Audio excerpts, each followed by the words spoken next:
All right. Hello, everybody. Welcome to the next PyCon talk.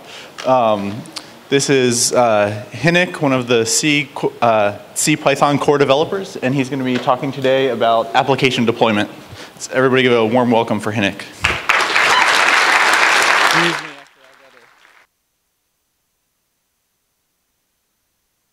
Wow.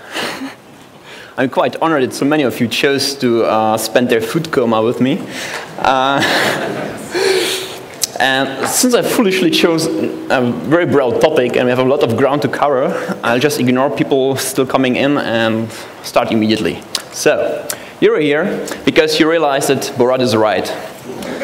Programming is fun, it really is, but deploying the results is agonizing pain, right? So, in my experience, most of this pain comes from a lack of orientation, and I'm here to take some of the pain from you away. Good afternoon, I'm Hynek in real life, on Twitter, and all over the interwebs. I do some open source stuff, as already mentioned. To finance my glamorous open source lifestyle, I work for a tiny ISP in Germany you've probably never heard of, called Media.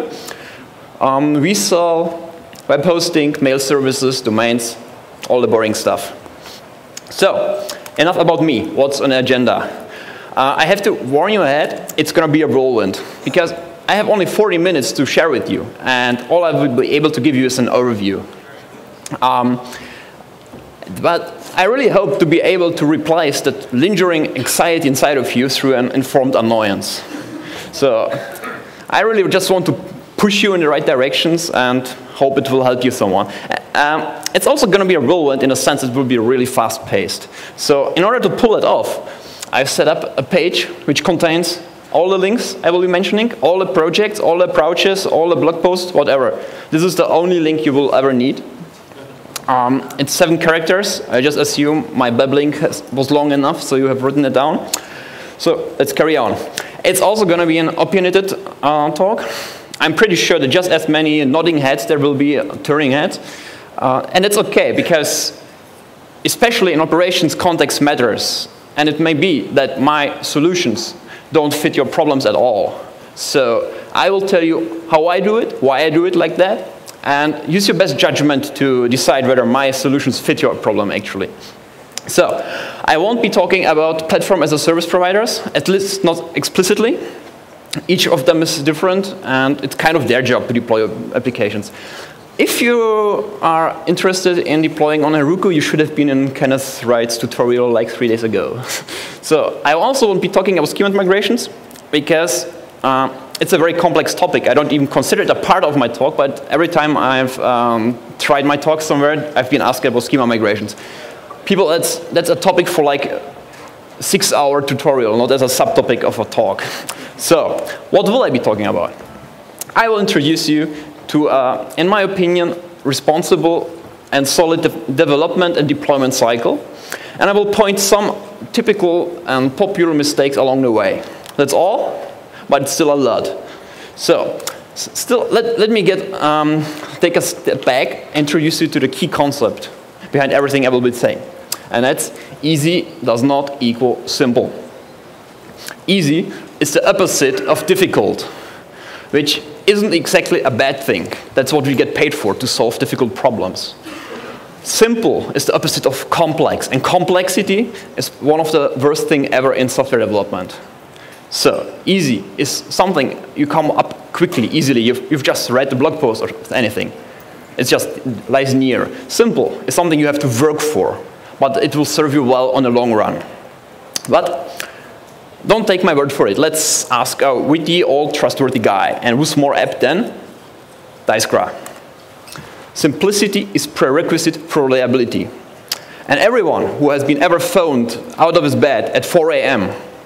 on a Sunday knows that reliability is what you really want.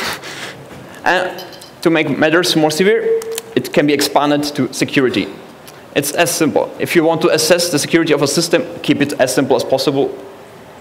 So, the corollary. Put effort into making your deployments simple. Because what's easy now may cause complexity down the road and will make very well developments impossible at some point. So, and that's the reason why this talk is also relevant for people just starting out. Because once you get successful, reality will catch up with you, and you will pay a compounded technical debt. So, let's get started. You have a great idea for a Python application. Maybe you have even a working proof of concept. How do you bring it into production? The first question arises actually before you even write a line of code. Because on what platform are you going to develop your app on? Look, we run our Python applications on Linux. But there's no way I will ever run Linux on a desktop again. I did it for a decade. I'm served. It's OK. But on the other hand, developing on anything else than your target platform will cause problems and headaches down the road. Because packages, and not only packages, actually Python itself too, behave in often prodigiously subtle different ways on different platforms. So does it mean we can't use our favorite Windows 8 for development? No, it does not mean, because there's virtualization and there's Vagrant. I can't do Vagrant justice in this talk, but Vagrant is a tool which makes virtualization accessible to developers. And let me just point one thing out. It helps you setting up shared folders, which just means you are developing in your favorite environment, on your favorite platform, and it makes sure that your files get mirrored into the VM, where you can run your applications, your production server, your development server, your unit tests, whatever. Right? It's great. So, now, operations told you that your target platform is going to be CentOS 5 because they hate you. So, who knows which Python comes with CentOS 5? Right, 2.4. Does it mean you have to use Python 2.4? No. You're basically trading everyday productivity for like 30 minutes it takes to get a package of the latest Python. And again, don't take my word for it. Let's ask another expert, this time not so old. Who loves Kenneth Wright? Come on.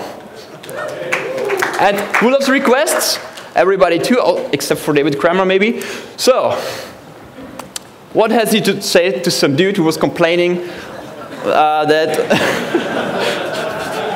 yeah, request doesn't run with Python 2.4. And I have absolutely nothing to add. And actually, there's much more than I want the latest stuff.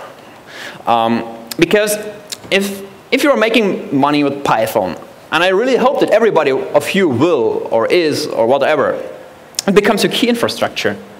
And it shouldn't be really dictated by a third party, or even worse, by the version of a product of a third party. So, and it works in both directions, actually. So imagine you have an application which runs only with Python 2.4. What now? Are you developing only Python 2.4? Or if you want to upgrade, do you have to upgrade all your servers? No. You need something you can rely on. So it's really not that hard. And the internet is full of pre-built packages. So, since you're all here, you're obviously smart and good-looking, but your stupid pointy-haired boss doesn't get it. And because enterprise policies, right? So there are certain shortcuts, like PyRun, to get a more recent Python on your servers. But in the end, you know, you live only once, and I would take up on such stuff if I would be curing cancer or something like that, but everything else, I think there are some tech recruiters around here, so really don't settle for bullshit. So, you have your Python, you have your platform. Write your code, do write tests, ideally 100% line coverage, because you don't want that some typo brings down your whole application. But tests are worthless if they run against a different set of dependencies in your development environment than in your production environment. So, what's the easiest way to make this sure that you have the same versions? Right, just use the system packages that come with your OS. Law. Don't do it. Unless you are writing software for a distribution, which is a valid use case. Don't ever use packages from a distribution. And unless you can make sure that there will be never more than one Python application per server, don't use global packages at all. Why? System packages are spotty. So you have basically the choice between re-implementing half of PyPI, which is not pronounced PyPy, or you end up with a clusterfuck of system packages and self-installed ones. It's severely outdated. And again, it works in both directions. Sure, you don't want to work with Python, with Django 1.3 till the next LTS. But what if you have an application with this Django 1.0? Do you want to have to port all of your applications just because operations want to update the servers? You lose control over your own development cycles, about how you distribute your working power. That's a very bad thing. So, one quick word about global packages. You can get away with them. But as soon as you have more than one application on a server, you will run into problems at some point. Just imagine one app needs request 0.8, another request 1.1. They can't run on the same server without extra measures. And programming and deploying is hard enough. You don't want to have to care about this too. And fortunately, you don't have to, because we have a great solution to that. It's called virtual environments. You create it, you activate it, you install your dependencies, you test, you test, you test. At some point, you are done. You freeze your requirements, and the whole working environment is just a pip install -r away. So, one word of caution, pin them hard. Don't rely on semantic versioning. Semantic versioning is really well-intentioned, but you're basically taking the word that some stranger on the internet won't break your applications. It will bite you, believe me. It bit me, it bites everyone eventually. If you want to have up-to-date virtual environments, use pip tools from my Twitter twin, Vincent Reason, and be done with it. So, there is one objection that comes always up when I'm discouraging people of using system packages, and it's security. You want that your distribution makes sure that you don't get hacked. And at least in my context, and in my view, this argument is total BS, and it makes me mad every single time. Let me get you one thing straight. It's your job to make sure that your applications are secure, because your customers won't care at all that it's Red Hat's fault that your favorite framework wasn't patched fast enough, right? So remember Rails, right? The patches were supposed to be applied immediately. And such holes will be found in Django eventually, so there's no reason to be smug about it. So you have to take responsibility for your own servers. Nobody else will do it. Red Hat won't explain to your customers why their credit card data is on the internet. So, seeing all that, we have code that works. We know the dependencies, everything's fine. Now we have to get our app on a service somehow, right? And for reasons I'm going to state later, I want this to have as little moving parts as possible. And I think now comes the most controversial part of my talk. There seems to be the notion that the only one true way to deploy Python applications is running Git using Fabric on all the servers. And I say, nah, don't do it. One thing straight ahead, I love Fabric. Jeffrey, if you're out there or see it on YouTube, I love you for it. And I actually use it for my deployments. That's not a question, but not like that. What's wrong with it? I don't want build tools on my production servers. Because you see, every piece of software that's on your servers can and will be used against you if you get hacked against all measures. It's simple like that. And if people can start compiling, it's twice as bad. So, it's also repetitive. I don't want to compile my C extensions on every single server. I don't want to create, upgrade, whatever my virtual environments on every single server.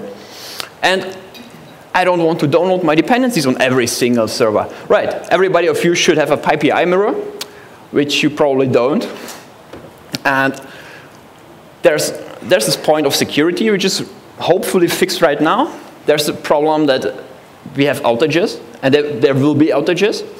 And put frankly, you are wasting community resources when you are deploying the same application to 5 servers and download Django 5 times. So, what I want is a blob, something I can take, and put it on a server, and it works. And I know beforehand that it works. And if there are OS-level dependencies, I want them to be specified in this blob. And turns out we have just that. It's called native packages. And what's great about them? Well, you have introspection. You can ask a server, hey, what version of my app is installed?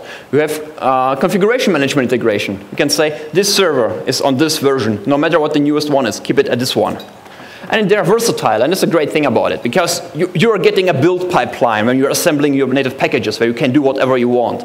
And while deploying your applications, you have all kinds of shell hooks like post-RM, post-install, and all this stuff, and you can use it for any magic you need. How does it work? You need a build pod of the target platform, check your application out of VCS, create a virtual environment, install the dependencies. You remember, pip install -r. You do whatever you want, and I will tell you more about that.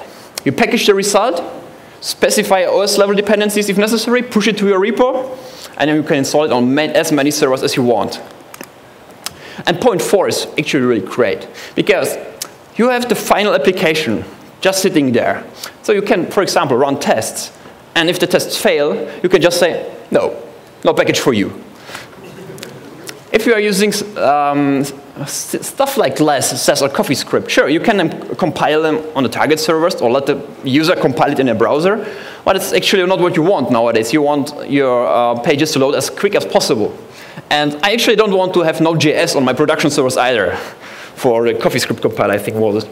And since this is the final stage, you can also use something like YUI compressor to compress all of your static assets together. And you can gzip them, and you can collect static for Django, or build your translation catalogs, all this stuff. And as the final cherry, you can just add cache busting tags to your templates, which I just used a version of the application. Works great. So, yeah. People think packaging is hard. And I can say you, no. For Jordan Sissel gave us FPM, and it was good. This, ladies and gentlemen, is a game changer. You create your directory, you put whatever you want inside of it. You point FPM at the directory, you tell FPM what you want, and there's your dep or RPM or whatever floats your boat. That. You don't want to run an own repo server, fair enough. It's not hard, but fair enough. Well, don't. You can install system packages on the command line, or just use plain tarballs. That works just as well.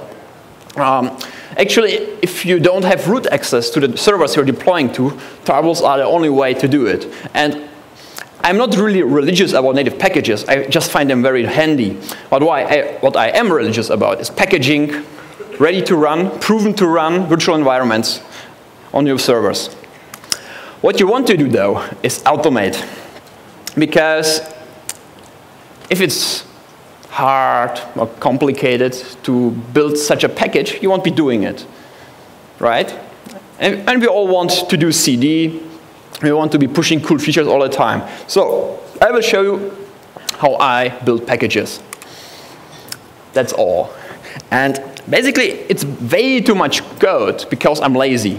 The only interesting part is highlighted for you, for your convenience. That's the name of the application, which is by convention also the name of the Git repo and the name of the package and whatnot.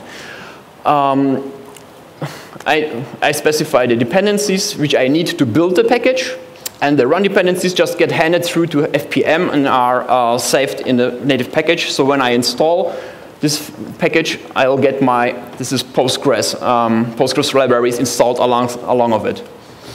The only kicker is you're asking, hey, what's with the deployment class up there? Right. So the problem is this is highly individual, and I'm really using a lot of convention here. So I find it hard to make a really usable abstraction of this thing. But if you want to see more code, you can have a look at my blog post about native packages. And if you don't really want to do it on yourself, there's actually an open source project called Parcel, which started as they want to implement the principles I've laid down in my blog article, which is pretty much achievement unlocked. Yeah, if you want native packages but don't want to write it on your own, consider helping out. I think they've just released a new version. Obviously, there's more than one way to do it. And I tried to link a good choice of alternatives in my article, in the page I've said before. There's even a valid way to do it using Fabric and Git.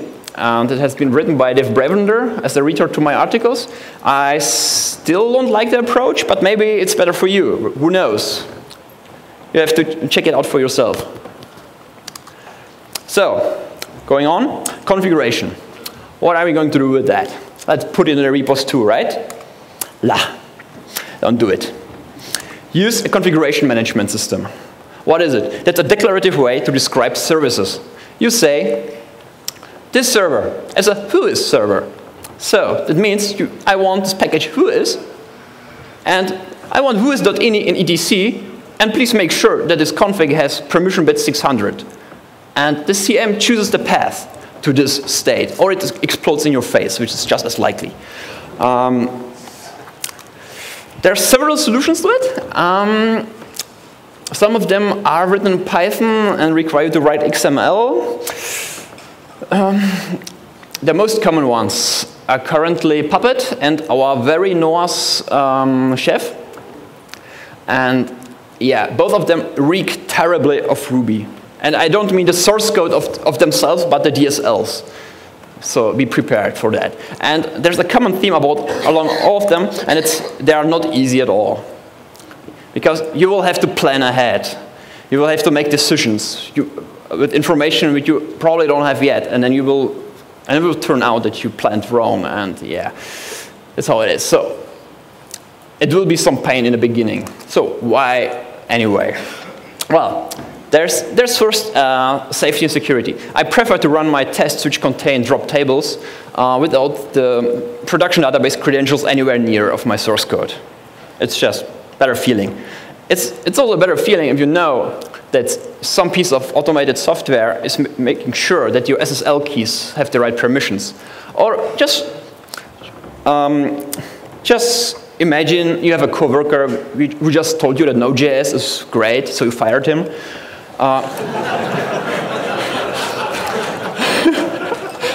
You have to get his SSH key from all the servers before he infests them with some JavaScript, right? So you can do it by hand, but I guarantee you will forget at least one server, right? So it's better to have something automated which is intended to do just that. The main point is reproducibility, though. Imagine a backend goes down, or you get mentioned on TechCrunch. You want a new backend in, well, minutes is too long. So that's pretty easy with it. Unfortunately, most about configuration management, and that's also the reason why many people really defer using it, is that it's about delayed gratification. And delayed gratification is something humans are inherently bad at.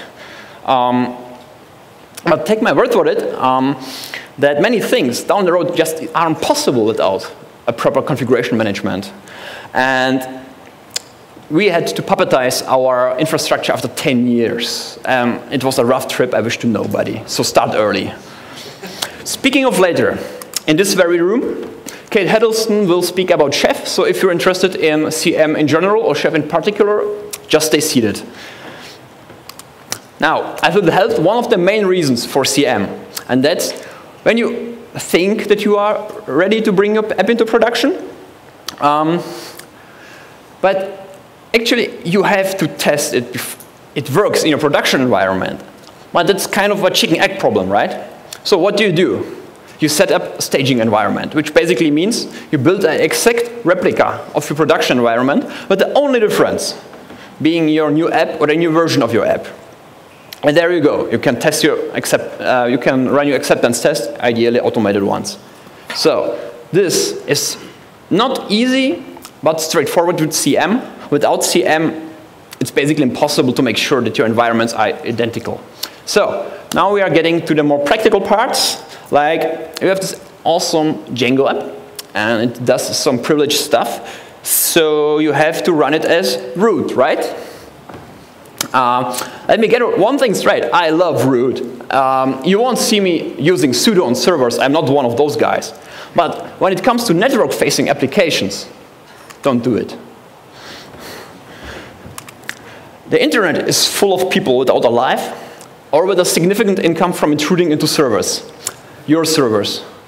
So as soon as there's a 0 day in Django, you don't want them to own the whole server. Because to just give you an appetizer of what you can do as root, what you can do as a normal user is like sniffing your local traffic. So it's quite probable that you get hacked at some point. Be prepared for it. And this is one of the parts. So there are no excuses. If you need a privileged port, and if you're writing web applications, you probably don't need a privileged port. Drop privileges after listening to the port, or even better, use authbind for which allows non-privileged applications to listen on privileged ports. Yeah, if you need the power of root, because it's a user management application, whatever, there's a simple solution to that too. Write single-purpose workers. Write a tiny piece of code which you can audit for security and which does only one thing, like creating users, deleting users. So if someone gets access and hacks you, they can create and delete users all day, but they can't sniff your traffic. And we have, by now, a really plethora of great solutions for it, like Celery, which is right with it. So a healthy paranoia doesn't end with not running your applications as root, though. So make every app have its own user whose login shell has been false. Use IP tables to lock down everything you don't need to be facing the internet. Use file sockets. They are faster. They're more secure because you can, on intra-host communication, of course, you can. So they are faster. You can control the access to them using file permissions. And you don't have to come up with port numbers all the time. You just give them meaningful names. They're great. If you have shared databases between various applications, again, each application should have its own user with its own set of privileges. Give them just as much privileges as they need. Good databases allow you to limit the access on schema level, table level, or even column level. Make use of that. Use SSL for everything, and ideally even internally. If you can make sure that you have a really private network, you should really use SSL. And finally, use some kind of fail to ban. It's basically just a way to automatically block client IPs which are trying to brute force their way on your servers. You will really be surprised how many that are. So, going on. We have configuration, we have code, we have everything. We can bring it on a server, we SSH on a server, we start up a screen session, start the server, and we can detach and go to sleep, right? Show of hands, who has ever done that? Come on, we have friends around here, don't be shy. And as your friend, I have to tell you, Mayo, don't do it. It's stupid. You knew it's stupid, I knew it's stupid, but it was convenient, so you've done anyway. So first of all, you should use Tmax, not screen.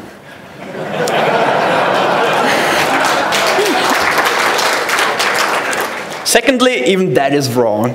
And I hate to say the word Tmax and wrong in one sentence, but in this case it is. So we have, again, a plethora of alternatives, because the times where you had to write system5 init scripts to get your app running are gone. We have great ways to get your applications running. So we are running Ubuntu. So we are using Upstart. It serves us mostly well. So how does it look like to start a Django application using Upstart? You tell it when to start, when to stop.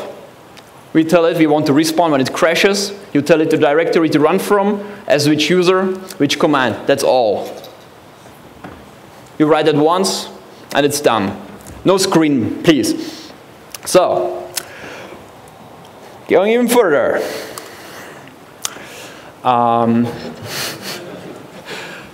At this point, you may have realized, and if not, I hate to be the bearer of the bad news, that Django's development server is not exactly web scale. Yeah, let's sing it. So, if you're writing web applications, you will need a whiskey container. And it's well known that the only true solution to that is Apache together with ModWhiskey, right? Yet, comrades. First of all, using Apache is perfectly fine. I'm not hating on Apache, I'm not hating on ModWhiskey, and I'm most certainly not hating on Graham Dumpleton. But it should be a conscious decision for it. Because if you are using Apache, you get a fully fledged attack helicopter together with the added feature of Python hosting. And what if you don't need those rockets? What if you don't need it to crush your enemies? Maybe your app is good enough. So, you can take off those rockets. You can lean out an Apache server. But it's my personal preference, sorry, English is hard, to build things up and add features until they do what I want to do. Instead of taking something and stripping just to make it just do the work. So, I find that a combination of a lightweight container like MicroWhiskey or Unicorn together with Nginx give you a much better separation of concerns. So your app is doing its app magic, like sharing bagel recipes or whatever. It doesn't have to know about things like SSL, or that some users should go to SSL. That's the job of the web server, actually. And Nginx is really great at that. It will serve you SSL. It will forward all of your users from HTTP to HTTPS. It will serve you static data. It will set headers for you, which you should, because there are certain headers you should always set, like to avoid cross-site scripting. And there's even a Ghetto load balancer built in, which may serve you good enough until you are brave enough to venture into HA proxy. So, and this modular approach has one big benefit, because it makes it possible to test both of them independently, which is a really good thing. So, how hard it is to run a Django application using Unicorn? That's all it is. IRC is full of sad people struggling to get Apache do what they want. This is what would them get started. And it gets even easier, because you can just add Unicorn to install apps, and you can use manage.py. And Nginx is just as straightforward. No XML here. You define a backend.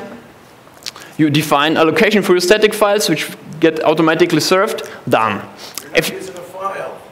Excuse me? Yeah. I wanted to keep it simple in this case. Yeah, that's about it. It's really, I find it more pleasant than Apache's XML, but your mileage may vary. And again, Apache is perfectly fine. And if you think that you need Apache, or if you're considering using Apache, I have another great news for you, because the one person you should listen to is Graham Dumpleton, who wrote ModWhiskey, and he will be in this room just after Kate, so this track is getting just better. So, now, oh, sorry. Acceptance has passed. We are ready to deploy. You merge your changes from your staging environment into your production environment. Done. Trigger your CM, and it might not get well. So this is a crucial point, actually, because if you've done everything I've told you, getting from there back to here is trivial. You revert the changes in CM, which also reinstalls the old version, which you know that works, and everything's fine. And you have all the time you need to investigate problems. And did you see what happened here? The actual deployment is quite easy. And it's what you want it to be, because this is the only spot that affects your customers. So you want it to be fast, predictable, and easily reversible. And this last point is more important than you may think, because being able to quickly roll back from a failed deployment instead of fiddling on the target servers is a sign of mature deployment practices. So, your app is up. You have to make sure that it stays up. How do you make sure that it's up? You need to know when it's down. How do you know that it's down? You need monitoring. The easiest way to get into monitoring is just get pinged them. Sign up, add test, works. At some point, and it should be really soon, you realize that Pingdom won't do everything you need, because it's not enough to just monitor your front-facing page. You have to monitor everything you need to be confident in. And that's, for example, I hope you all are doing backups. Are you monitoring your backups that they work? That you can actually import them afterwards? You should. Just as the same. Remember our Node.js guy? If you to have confidence that their SSH key is removed from all the servers, you have to monitor that CM works on every server. So you will need something that runs in your internal network. The old vulnerable Nagios or the shiny fork Ichinga. We use Ichinga for internal tests plus additional tests in Pingdom, because just to make sure that our routing isn't skewed or something like that. Because it's nice when your internal monitoring realizes there's a problem, but if routing is broken, they can't send you an email, right? So, but knowing that your app is down is not enough to be a true master of your app and captain of your uptime. Yeah, this was culture. Think about it. In order to predict problems, which is much better than solving problems, you need to know what's going on right now. So, you need metrics. And again, there's a really quick and easy way to get into it. It's called Liberator Metrics. You sign up, you start posting metrics, and you get really beautiful graphs. Yeah, again, at some point you will realize, first, it gets pricey when you collect a lot of metrics, and you should collect a lot of metrics. Secondly, sending the metrics all over the internet is kind of wasteful. So you will probably end up with a combination of graphite and StatSt, like most of us, which are both a major pain in the butt to set up. And I wish Linux would package them instead of Django, but it's just crazy me talking here. So what metrics should you collect? All of them. Server load, users online, request durations, mails in, mails out, whatever. In order to be able to make informed decisions about the future of your development, you need to know what your app is doing. And these tools are those who will tell just that. So, and as soon as you know what's going on, you can return to the fun and games part, programming. So, this marks the end of my talk. I encourage you to follow me on Twitter, read my blog, study the material I've collected for you. I put a lot of effort into it. And if you speak German, please get your domains at Vario Media. For their generosity is the only reason I'm here. Thank you.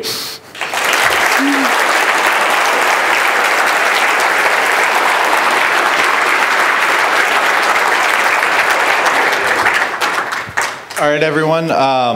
First, we wanted to let everyone thank Hynek here for everything. That was great. And we want to let everybody know there's going to be a PyLadies auction tonight.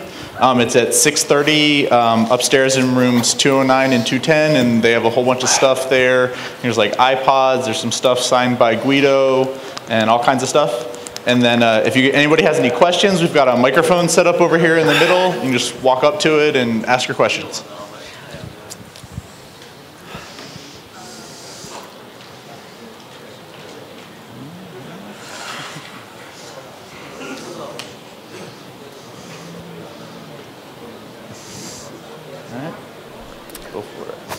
Hi.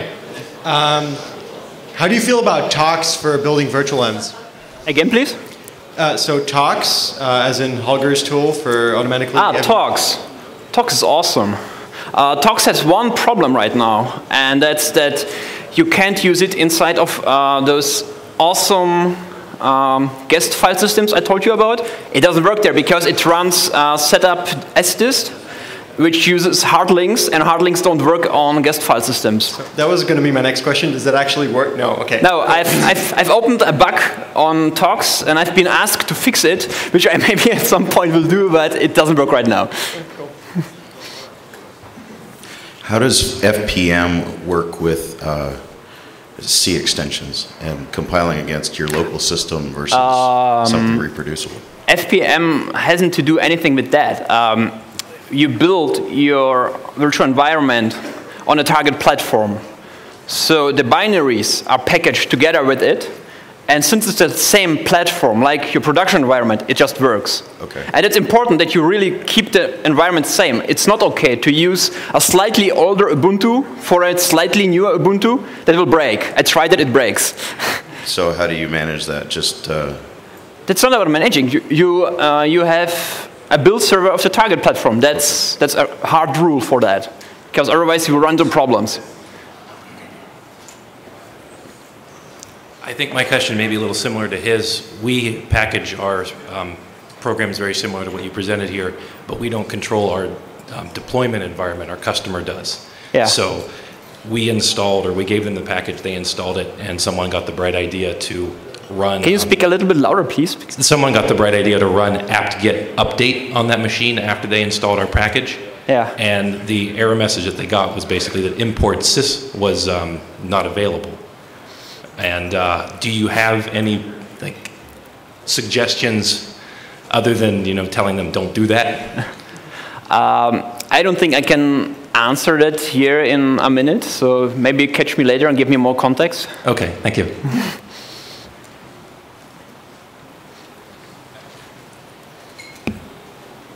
Any other questions anyone has?